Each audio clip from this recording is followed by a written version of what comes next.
Viajamos a Medina del Campo en La Raya con el término de rueda, concretamente a un término denominado Casa de los Alfredos, donde un grupo de arqueólogos, miembros de la Asociación para la Recuperación de la Memoria Histórica de Valladolid y dirigidos por Julio del Olmo, comienzan los trabajos de búsqueda de un grupo de represaliados de la Guerra Civil Española. La llamada Casa de los Alfredos, ya desaparecida, es un típico caserío castellano del que apenas quedan vestigios. Según los testimonios orales, en esta localización existía una casa de labranza que disponía de bodega subterránea donde se almacenaba y fermentaba el vino. La bodega ya se encontraba abandonada en 1936 y se cree que fue utilizada para hacer desaparecer a personas que fueron previamente asesinadas, arrojándolas al interior por uno de sus respiraderos. Yo soy Julio del Olmo, llego a la RMH de Valladolid como uno de los miembros que constituyen esta asociación en el año 2002. Se compuso en aquel momento fundamentalmente por nietos de represaliados y por algunos hijos de represaliados. Y nace con la intención de querer buscar qué es lo que había ocurrido, por qué les habían matado a ellos. Nos juntamos en aquel momento 40 socios que firmamos un acta fundacional y así es como nació la Asociación de la Memoria Histórica de Valladolid. Julio ha dirigido cada una de las exhumaciones que ha realizado la asociación y actualmente es el presidente de esta. Desde su fundación han realizado diversos estudios y recogida de datos, recorriendo los municipios de la provincia de Valladolid en busca de testimonios y entrevistando a personas que sufrieron la represión. A fecha de hoy hemos abierto ya 36 fosas y hemos recuperado los cuerpos de más de 470 personas. En cuanto al número de personas represaliadas, hace 5 años publicamos un libro de 2 tomos, casi 3.000 páginas, donde se apuntaban los nombres y las historias de 6.900 personas que en Valladolid y su provincia unos fueron asesinados, otros sufrieron años de cárcel, otros sufrieron otro tipo de represión, pero apenas 5 años después hemos aumentado esa cifra en 3.600 personas más. Por lo tanto, a fecha de hoy tenemos que en la provincia de Valladolid fueron represaliadas 10.500 personas. Otro de los focos en los que se han centrado ha sido el trabajo documental, estudiando los archivos municipales, histórico, provincial, nacional y algunos de gran importancia para las investigaciones, como es el Archivo Militar de Ferrol. En 1936 Medina del Campo tenía unos 12.000 habitantes y era una población que había salido de la crisis y del olvido gracias al ferrocarril en 1860. El 12 de abril de 1931 se celebraron las elecciones municipales que dieron luego paso a la llegada de la Segunda República. En ella fueron a las urnas una gran mayoría de trabajadores de los distintos sectores económicos. En ese momento, en julio de 1936, el alcalde era Emilio Puebla Brave, que era un alcalde socialista, accidental en ese momento ya que el alcalde era Guillermo Represa Marazuela, pero era un abogado que trabajaba también en Madrid y en ese momento se encontraba en la capital de España. En Medina del Campo está el cuartel de artillería. Ya el 17 de julio por la noche se une a la sublevación. Y al día siguiente un grupo de militares entra en el ayuntamiento donde retiene tanto al alcalde como al resto de concejales que van llegando al ayuntamiento del gobierno de Medina en ese momento, que era un gobierno legítimamente establecido del Frente Popular. La gente empieza a llegar a la Plaza Mayor de Medina del Campo esperando noticias en esa tarde-noche del 18 de julio. Los obreros se acercan a la Casa del Pueblo, donde había una radio, y allí estuvieron a la espera de noticias. De tal manera que a las 5 de la madrugada un grupo de obreros y de gente que estaba en el ayuntamiento decide ir a la estación de ferrocarril donde ya habían llegado noticias de la sublevación y se decide cortar la vía para impedir que las tropas sublevadas se acerquen a Madrid.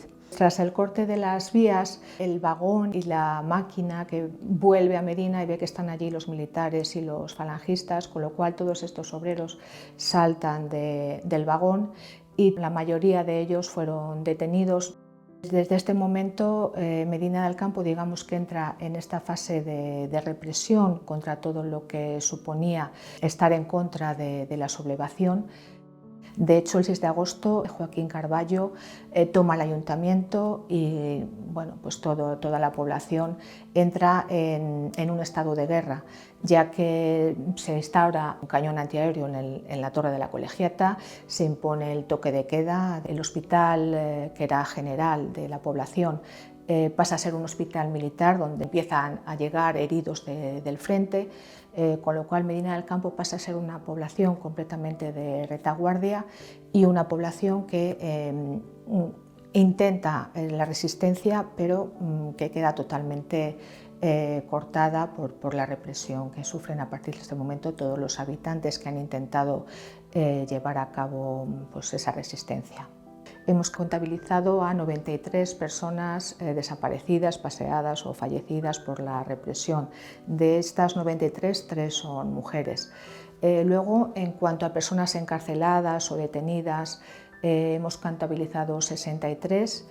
Y luego en total y en general, si tenemos en cuenta tanto los tribunales de responsabilidades políticas como los tribunales de masonería, los procesos de depuración de funcionarios, tanto maestros, profesores de instituto, como funcionarios de telégrafos y correos, pues hemos llegado a contabilizar 228 personas represaliadas en Medina del Campo. La asociación ha localizado multitud de fosas por toda la provincia de Valladolid, muchas de ellas gracias a los testimonios orales. El lugar donde nos encontramos es una localización grabada negativamente en el colectivo de la comarca, especialmente para los familiares de asesinados. Uno de estos familiares es Pilar Domínguez Hernández. Su madre fue asesinada poco después de su nacimiento. Las investigaciones de la asociación sitúan a esta mujer como una de las asesinadas en esta bodega. Siempre, ¿no? Es que a mí eso no se me puede olvidar en la vida, desde que tengo uso de razón. Mi madre, es que yo lo he dicho antes y lo diré siempre, fue muy valiente, porque escribió la carta sabiendo que iba a morir, escribió una carta diciendo a mi abuela que ya sabía lo que quería ella. Y no hay más que hablar, sé muy poco, pero lo que puedo decir es que fue muy valiente mi madre, fue muy valiente. Una mujer, no sé qué decir, está bien, jabata, hablando así claro. Y yo digo, pobrecita, lo que pasó al saber que tenía una hija y que sabía morir y que no podía ya verla ya en la vida. Eso es muy triste, horrible. Esas cosas, vamos, es que yo no tengo palabras, para demostrar la cosa que yo tengo.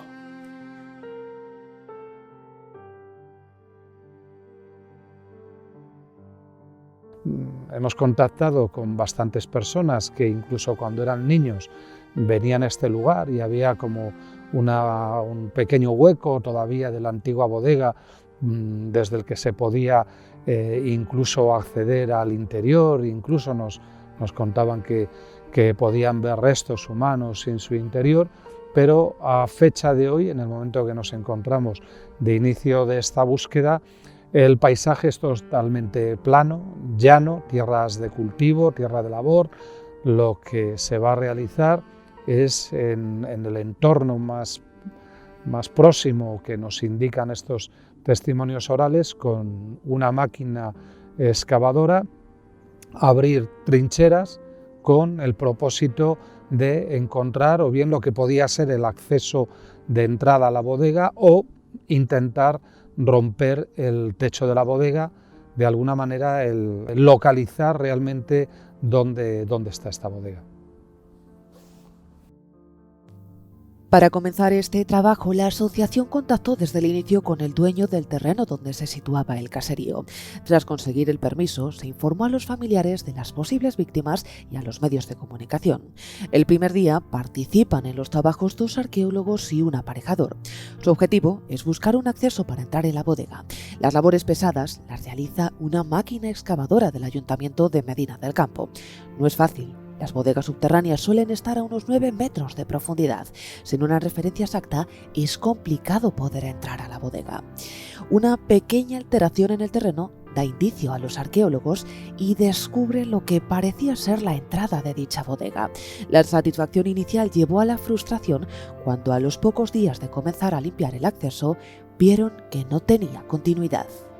Era una entrada peatonal de bodega, pero que por alguna razón sus constructores a 6-7 metros de la entrada deciden paralizar y por lo tanto no es entrada ni es nada. A partir de ahí, y a través de los testimonios orales que nos decían que en ese entorno es donde estaba la entrada, con la máquina excavadora se hacen trincheras que en muchos casos superan los 20 metros de largo y que alcanzan la profundidad que tiene el cazo de la máquina, que es cercana a los 3 metros.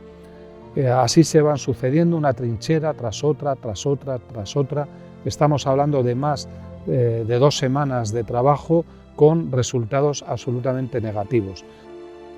Tras estos primeros intentos hubo un cambio de estrategia, comenzando la búsqueda de uno de los antiguos respiraderos de la bodega, también llamados zarceras, que tienen la función de ventilar estos espacios subterráneos.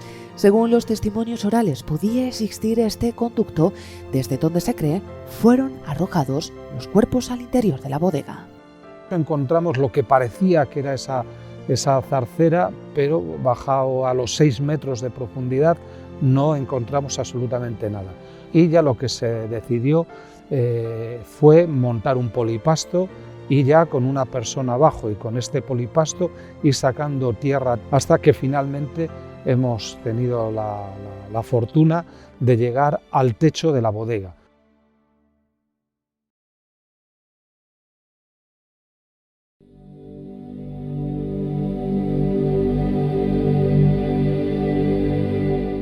De esta forma, la asociación logró acceder al entorno subterráneo. El respiradero estaba colmatado de tierra, por lo que en el interior se formaba un cono de escombros que tenía su base en el suelo de la bodega y su punta en el techo de la estancia. La intervención arqueológica da comienzo en unas condiciones muy complejas. Los arqueólogos bajan los 7 metros del respiradero hasta la parte superior del cono de tierra y desde ese punto, en el techo de la bodega, bajan retirando tierra hasta encontrar los primeros restos. Lo importante de estos primeros restos es que inmediatamente comprobamos que son 2 cráneos y que ambos cráneos presentan un orificio de bala. Por lo tanto, ya tenemos la certeza, tenemos la seguridad de que estamos ante personas que han sido asesinadas. En este proceso trabajamos 4 arqueólogos, todos trabajamos en cuanto al limpiado de restos, ¿no? Y luego lo que sí se hace es que alguno de los miembros pueda tener alguna función más centrada en alguno de los aspectos. Marta dirige el diario de excavación anotando todo aquello relevante sobre la aparición de restos. Cuando hay que realizar los dibujos de los cuerpos, Marta y Silvia se dedican a este trabajo mientras los compañeros ayudan en las mediciones. Tras retirar 1 metro de escombros, se encuentran los primeros restos humanos, pero algo llama la atención a los arqueólogos. Lo que nos dimos cuenta enseguida es que esos restos no están articulados entre ellos, sino que aparecen dispersos. Y claro, tiene su explicación porque todos estos restos están envueltos en una gran cantidad de escombros, procedentes seguramente de la construcción del caserío que había en el exterior. El trabajo es diferente a otras exhumaciones realizadas por la asociación. En otros casos, la labor se centra en individualizar cada uno de los cuerpos encontrados, pero en este caso, motivados por la dispersión de los restos, se está trabajando de forma diferente. En los planos de papel milimétrico se van señalando los restos para que, finalizada la excavación, pueda entenderse de forma global qué ha ocurrido en la escena y cómo se han dispersado los cuerpos. Julio señala las posibles causas de la dispersión debido al volcado de escombro por el respiradero o también a la intervención humana. Por lo que era la entrada de la bodega en su día, había una pequeña apertura y personas que en su momento, en los años 50, eran niños, nos dice que ellos entraron, nos dicen que se veían los restos humanos, ¿no? Nos dicen que algunos incluso sacaron restos humanos al exterior. Tras retirar los primeros metros cúbicos de tierra, los arqueólogos han podido encontrar la entrada original de la bodega y comenzar a destapar su acceso. Además, en este punto se ha podido recorrer en toda su extensión las galerías de esta bodega subterránea. La sorpresa nuestra cuando accedimos a la bodega fue confirmar que estábamos ante una bodega de grandes dimensiones. El punto por el que accedieron es cercano a una sala central a partir de la cual se abren 4 brazos. Uno de los brazos tiene 38 metros de largo, reforzado cada 6 metros con un arco de ladrillo. En el sentido contrario existe otro brazo con 15 metros de largo. Los otros 2 brazos, perpendiculares a los anteriores, lo forman un cañón de 25 metros de largo y la entrada de la bodega. Esta entrada está formada por una gran rampa de acceso que permitía a los carros acceder al subterráneo para cargar las cubas de vino. Lo primero que comprobamos es que, por haber estado cerrada, hay acumulada una humedad muy importante. El ambiente es un ambiente muy cargado, muchísimos desprendimientos tanto de las paredes como del techo. La información que ha podido llegar a esta época actual sobre el número de personas que podrían encontrarse en la fosa es de unas 40. Al tratarse de asesinatos y desapariciones forzosas, no quedaron registros que lo puedan confirmar. En los niveles de trabajo actuales, los restos humanos descubiertos se encuentran sobre todo bajo el respiradero, dentro del cono formado por los escombros arrojados desde el exterior. Esto hace presuponer a los investigadores que estas personas fueron asesinadas en el exterior de la bodega y arrojadas posteriormente a través de la zarcera. También hemos podido constatar en estos primeros niveles la presencia de casquillos. En concreto, hemos encontrado casquillos de fusil, de Mauser, percutidos. Testimonios orales indican cómo desde el exterior de la bodega se escuchaban gritos de personas que aún estaban vivas después de la caída. La investigación ha determinado el punto donde pudieron ser asesinadas, encontrándose muy cerca de este respiradero, aprovechando el talud que forma el terreno en el exterior de la bodega. Lo que nosotros creemos es que llegaron con los vehículos, llegaron con los camiones, pararon muy cerca de donde está la chimenea, bajaron a las personas y les acercaron a las proximidades de este talud y ahí es donde les asesinan. Una vez asesinados, ese plano de caída en dirección al respiradero de la bodega facilita el arrastre de los cuerpos hasta ser arrojados. La complejidad de esta excavación ha requerido el uso de tecnología punta. Irzón, una empresa que trabaja en la digitalización 3D de todo tipo de entornos, ha comenzado a capturar los datos de la excavación. Cada nuevo descubrimiento de restos se digitaliza con gran detalle, creando una instantánea precisa y a todo color del lugar. Estamos trabajando en una superficie de aproximadamente 25 metros cuadrados y vamos rebajando en capas horizontales. Con toda esa composición, ¿no?, de distintos niveles, vamos a poder ver en 3 dimensiones, que además nos los va a situar en el espacio, tanto en altura como distancia, perfectamente referenciado que ese trabajo final de esta empresa Irzón, unido al trabajo de los niveles arqueológicos que estamos desarrollando, unido al trabajo de dibujo, finalmente podamos entender qué es lo que sucedió aquí. Como los cuerpos no están articulados, se ha de trabajar en niveles, que es lo habitual en un yacimiento arqueológico. Los restos son mantenidos en la posición en la que son encontrados, se limpian y clasifican. Tras el estudio de uno de los niveles, se recoge los huesos y se retira la tierra para descubrir el siguiente nivel. Los restos son guardados en bolsas o cajas, señalando la fecha de recogida y la numeración de los huesos recogidos. Cuando la capa de terreno tiene un número importante de restos y se encuentran dispersos, se procede a dividir la zona en cuadrantes y se realiza el mismo procedimiento anterior, señalando los cuadrantes donde se han recogido cada conjunto de restos. Paralelamente, se apuntan todos los descubrimientos en el diario de excavación, así como la relación entre los huesos y objetos encontrados.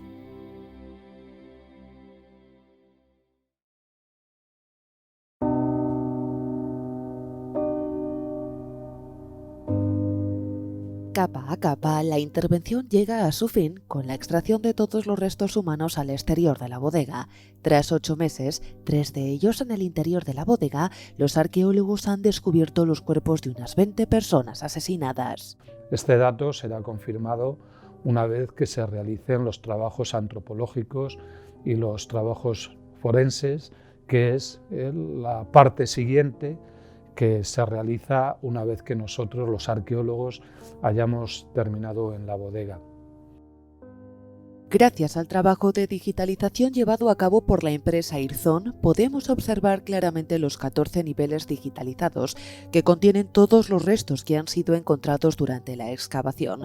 Esto permitirá a los arqueólogos y al equipo forense regresar a cualquier momento de la excavación y sacar conclusiones en base al estudio de los datos.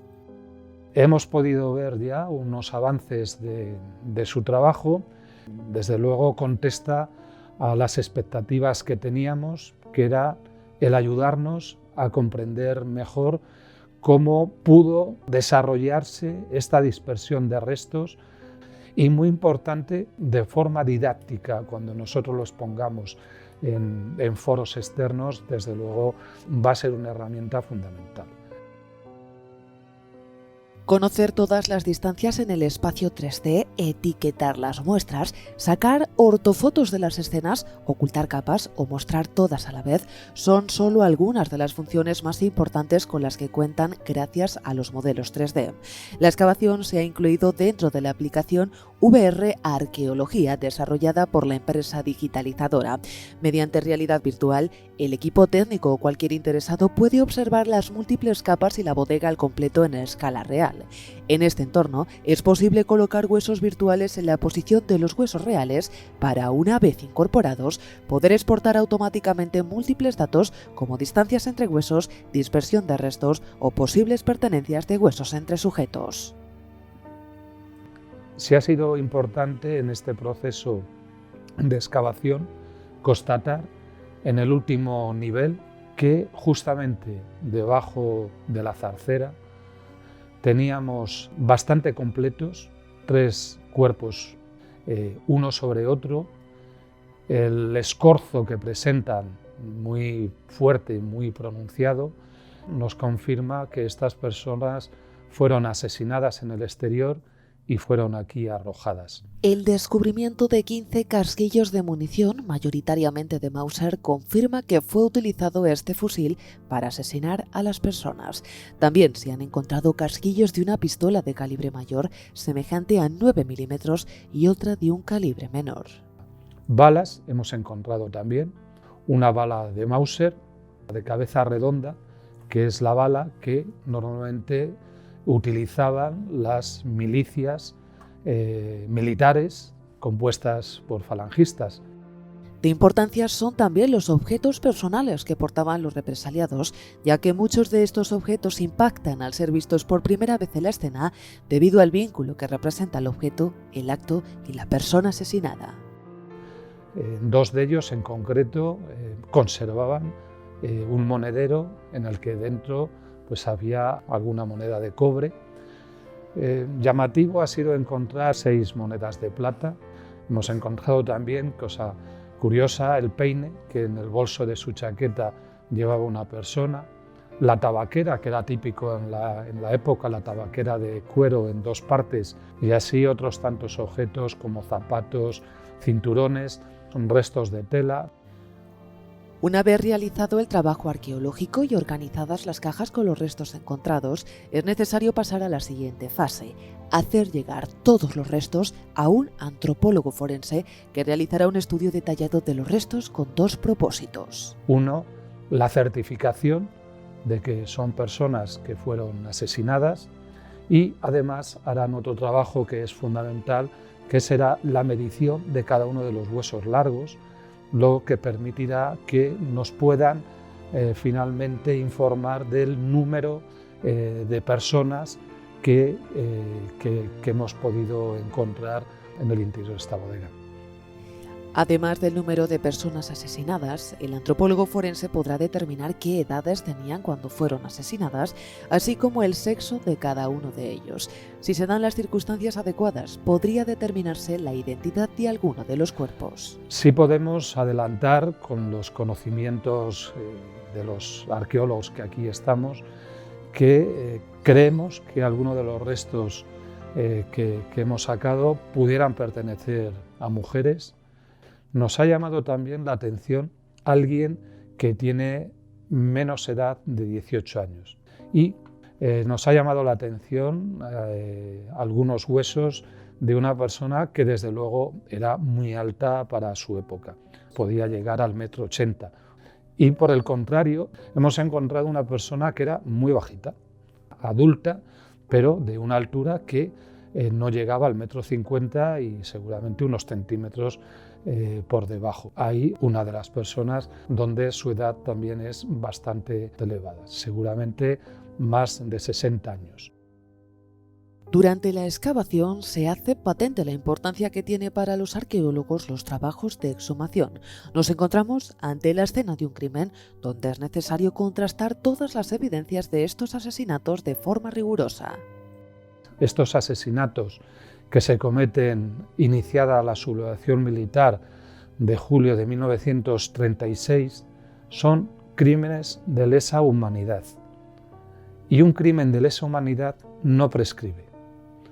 Por razones singulares de este país, los distintos gobiernos de España, ninguno, ni antes ni ahora, se hacen cargo de estas investigaciones, se hacen cargo de estas exhumaciones. Sigue estando en manos de particulares, en manos de asociaciones como la nuestra, la investigación, la exhumación. La Asociación para la Recuperación de la Memoria Histórica de Valladolid sigue los protocolos que marca Naciones Unidas para la búsqueda de desaparecidos. Por ello, este trabajo multidisciplinar se realiza con todas las garantías, quedando constancia pericial y documental.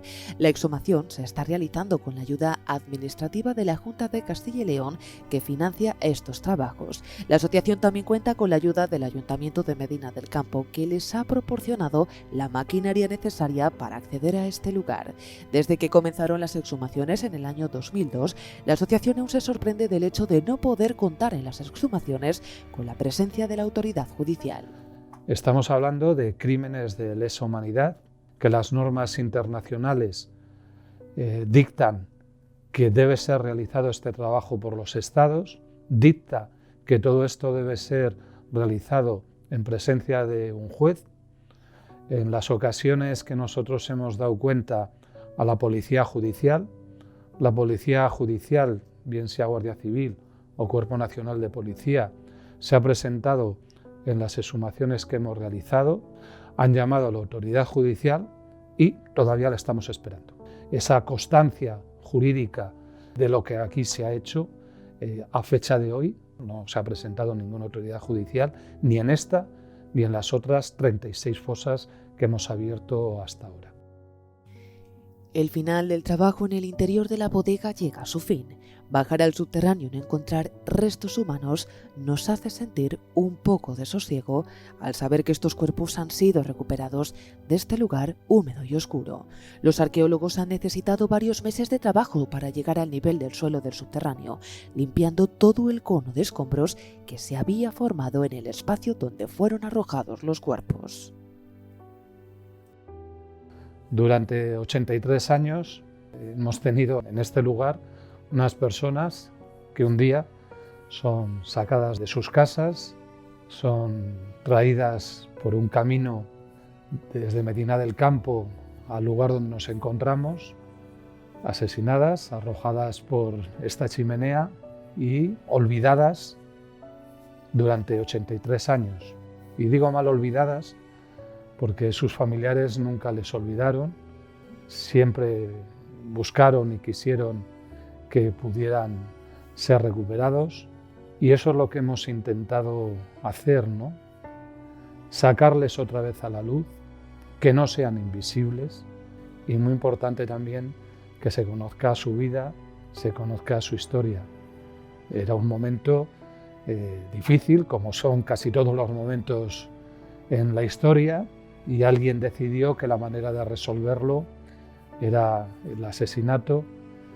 Les destrozaron a ellos, destrozaron a sus familias. Si nosotros hemos venido aquí es porque 80 años después los familiares seguían pidiendo que se les buscara y ya por fin en cajas, ¿no? Por la puerta que tenemos detrás de nosotros vuelven otra vez por lo menos a tener sus huesos una luz, la luz que les negaron hace 83 años.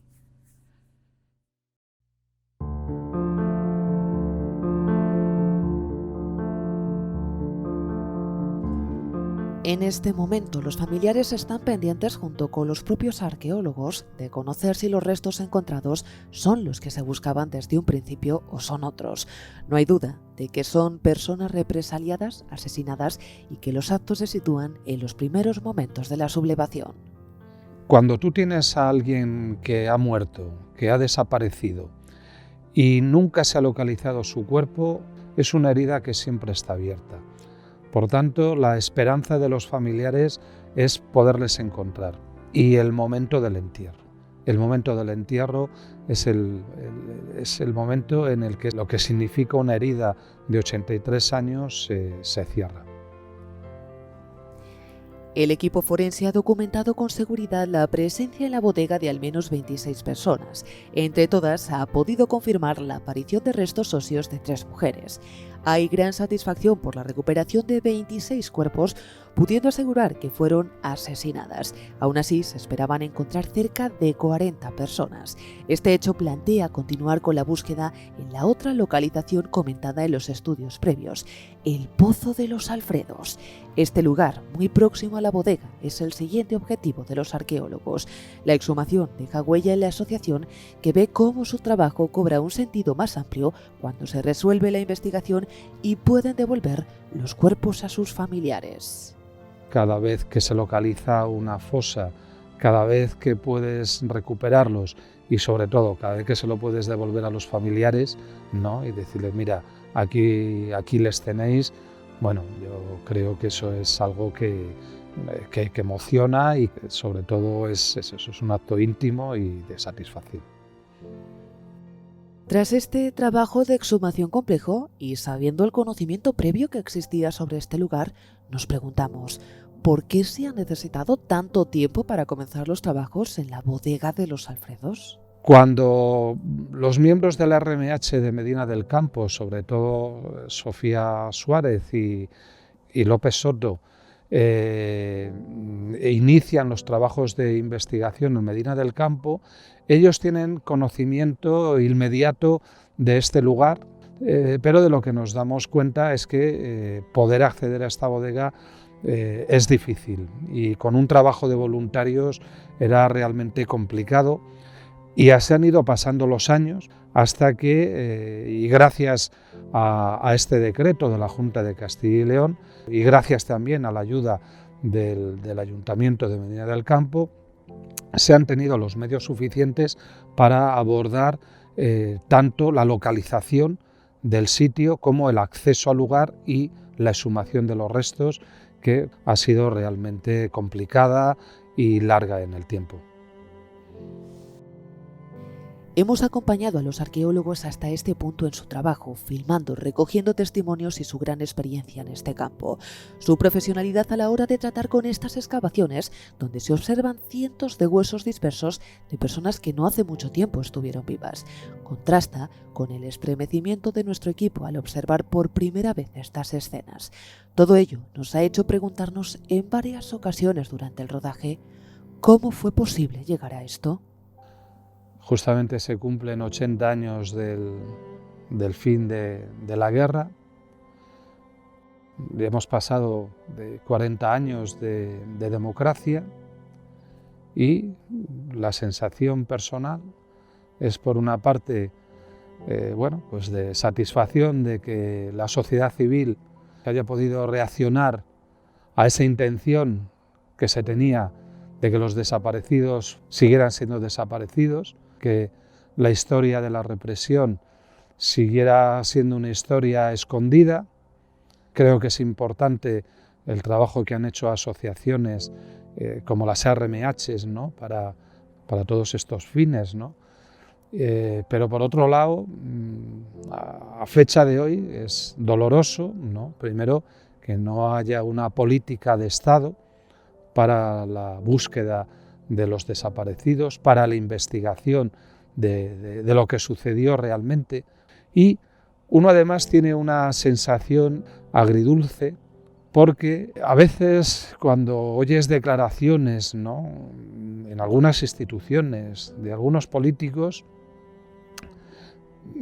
uno tiene la sensación de que se quiere de alguna manera dar la vuelta al discurso, ¿no?, para que parezca que encima esta democracia ha sido generosa con los desaparecidos, con los familiares, con los reconocimientos, ¿no?, cuando la realidad es que han estado en el absoluto olvido, y si algo está sobre la mesa ha sido por el empuje fundamental de los familiares de los desaparecidos, fueran hijos, fueran nietos, fueran bisnietos o fueran sobrinos. La asociación comenzó los trabajos en marzo de 2019 y finalizaron en febrero de 2020 con la recuperación de 26 cuerpos. A comienzos de 2021, el mismo equipo de arqueólogos se encuentra trabajando en la zona del Pozo de los Alfredos, un enclave aún más complejo y difícil que la bodega. Han vaciado el pozo, desescombrado y descendido hasta el momento a 34 metros. A esa profundidad se han encontrado por el momento 30 cuerpos aparecidos bajo capas de tierra y restos de animales. La Asociación para la Recuperación de la Memoria Histórica de Valladolid no cesa en su empeño para recuperar hasta el último de los represaliados que un día fueron asesinados y arrojados en este lugar.